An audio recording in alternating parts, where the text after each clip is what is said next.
the rest of the country, not in every way, because now we have the internet and that kind of thing, but for many generations, they were really cut off from the rest of the country and got left behind in some ways. We've been talking about the poverty crisis and the education crisis in Appalachia since John Kennedy was president, 60 years ago.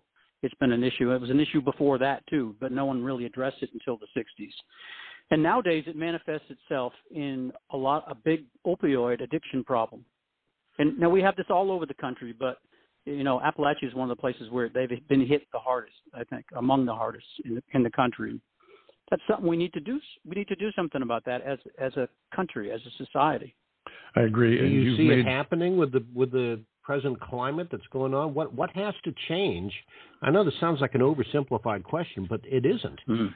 But what has to change in order for this country to actually realistically go in that direction? And I'm not talking about a Republican president versus a Democratic president. What does it take to stop a juggernaut like the United States of America and get it to turn on a dime if it has to? Well, we've done it in the past when we had to. We could do it again. People just need to feel a sense of urgency about it. This opioid crisis is not just in Appalachia; it's everywhere. That's and all over, nowadays, since and this is not, I don't do politics, so this is not a political thing at all. But since the border crisis that we have erupted again 5 months ago, the opioids like fentanyl, for example, which is extremely powerful and dangerous, are suddenly spiked up again, and that's not going to bode well for overdoses and things like that, of which I think we had 12,000 last year. It's not going to be. It's getting worse. We want to see that number go down, not up. So I think we have to do things on so many different levels at once that it's kind of mind-boggling, to be honest. Yeah, you kind of wrapped it up in a nutshell there. I was going to say that it's something that we've got to get off the knee-jerk bandwagon. We can't just say, okay, we got to stop this and do that. And we've got to, we have to plan for those unplanned consequences that go along with these decisions we make. It's like, for so long, everybody said we got to stop using oil. Well, anybody that knows anything about life knows that, on this planet anyway, knows that ain't going to happen overnight. There's just no way. The whole economy is based primarily on fossil fuels. And if we even had the technology to make an immediate change, it would destroy the economy of the world. I mean, you have to plan on the side, the other stuff that you don't plan on happening. And it's going to take a lot of thought and a lot of intelligent people to sit down and work it out. And like you said, not political. This is apolitical. This is a fact. This is something that we have to do. We have to think about. Yes, absolutely. And it's not a Band-Aid. And a Band-Aid is not going to fix it. It's going to take a systemic change on many different levels over a period of time, probably measured in decades. Absolutely, yeah. It's not going to, I've said all along it's going to be a generational thing. We're not going to do it in this generation, but we can take steps to move toward the next generation so that we can do what our parents did for us. Try every day to make this a better place to live than it was when we entered this world. Right. And hallelujah. That being said, I'll get down off the pulpit. You've actually answered questions that I hadn't gotten to asking yet, and I salute you for that. It really made the time fly by. And since you've answered all my questions, we're going to go home now. We'll see you next time. Not really. We got more music to play here. We are sitting with Grant Maloy Smith, and we're talking about his latest album, and that's called Appalachia, American Stories. We played a few tracks off there. We've listened to Grant talk about his vision for doing this Appalachian album and the thought that went into it. We've got a couple of moments left. Before we go, I know you're like a big supporter, John and I both, big supporter of indie artists and their music. And so let's not forget the artists that played with you on this album. Can you tell us briefly about those guys and gals, if there are? Oh, boy. Yeah, I had so many so many great musicians on there. You heard a bunch of them just then, most of them actually. I had Rob Ickes, who's one of the best dobro players in the world. I think he's won the International Bluegrass Association Best Dobro Player on the World 14 times or something like that, maybe 15 by now.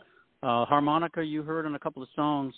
That's Jelly Roll Johnson out of most of these people are out of Nashville. I had Jeff Taylor, who plays. He's the accordion player. He's also a brilliant keyboard player in general, but he's particularly an accordion player with the Time Jumpers. Vince Gill's group there in Nashville. Right. They've won several Grammys, as has Rob. And also playing lead guitar. I play the regular acoustic guitar, but when it comes to doing real crazy stuff that I can't even think as fast as he can play, it's Trey Hensley. He's one of the most amazing, very young guitar player. I think he's still in his 20s, and he's just incredible. I never heard anybody, he's like the Eddie Van Halen of the acoustic guitar. Just unbelievable. And I had Francis Cunningham playing the bouzouki, which is like a big Greek mandolin. You heard it on the Redhead Girl from Hazard and on several other songs. I had Mike Johnson playing steel guitar. If you look at his record, I think he's played with every country superstar on the planet probably 25 times. And Matt Combs on fiddle. He's the official fiddle player of the Grand Ole Opry, and he plays a lot with Reba McEntire and many other. Everybody I mentioned plays with really big superstars. So I'm glad that they would come down off that pedestal and play for little old me on this record. But they're so great. They play on hundreds of records a year. They're just amazing studio musicians and generous and absolutely without any ego. They just want to do the best job they can possibly do.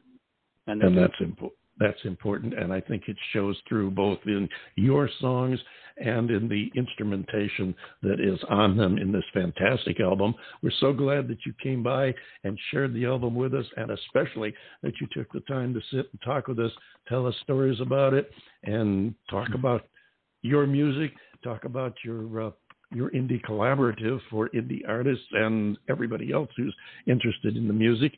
And we just can't thank you enough. Thank you, Grant Maloy Smith, ladies and gentlemen. Thank you, Grant.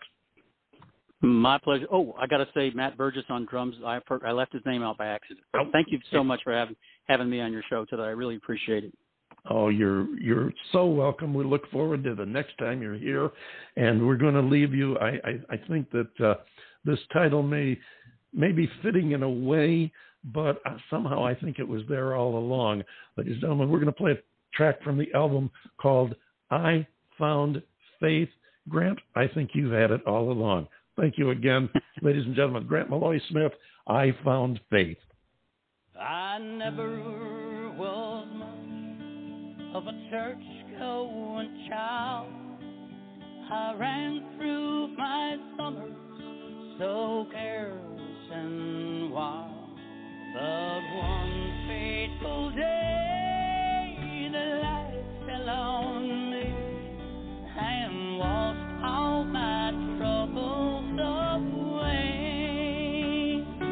I found faith in the smile of a baby. I found faith in a loving embrace. I found faith in the true God who made me and filled up my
trouble and sin, where his light can't get in. But brave-hearted folks, don't despair. Oh, I know God can heal this world with one hand. Just open your heart. He's in there.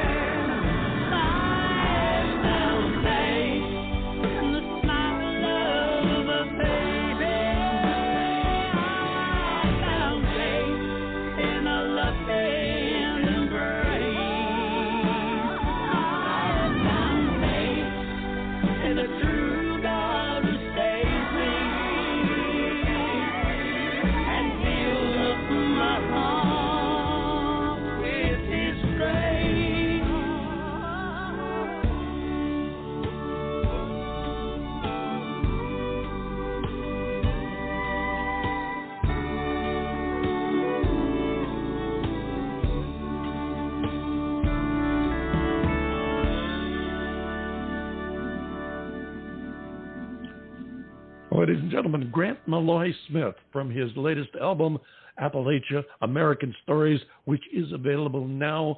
Go check it out. Go to grantmaloysmith.com. And if you're interested in the album, it's also available with a book. I know it's a package, a box set that you're going to love and you're going to want to keep and pass down to your children. Enjoy it. Grant, we thank you so much for spending an hour with us today. John Bon Jovial, I think it's time you take us home. Yes, sir. Kind of hard to top this show today. That was fantastic. This guy is just, he amazes me how good he is. All right, folks. You did it again. You spent another perfectly good hour with us here at the David Bowers Awards, and we are so ever grateful for your participation, and we look forward to seeing you next week. The David Bowers Awards is broadcast around the world from the studios of Computer Help USA in Naples, Florida, and, of course, from the Valley of the Sun in Tempe, Arizona, and we are available for free on most of the major streaming services, including now the new podchaser.com/The David Bowers. Be sure to follow the David Bowers Awards on Blog Talk Radio, Instagram, Twitter, LinkedIn, and Facebook, and join us next week for the David Bowers Awards, Saturday at noon. That's 12 p.m. Eastern on WRFZ-FM 106.3 on your FM radio dial, otherwise known as Rochester Free Radio, and Blog Talk Radio, Sunday at 2 p.m. Eastern, 11 a.m. Pacific, and 6 p.m. UTC. So until next week, for the David Bowers and all of the crew of morons here at the Radio Ranchero, this is the legendary and also lovable John Bon Jovial saying, be good to yourself, keep washing your hands, go get that shot if you haven't done it yet, and we'll see you next week right here on the David Bowers Awards.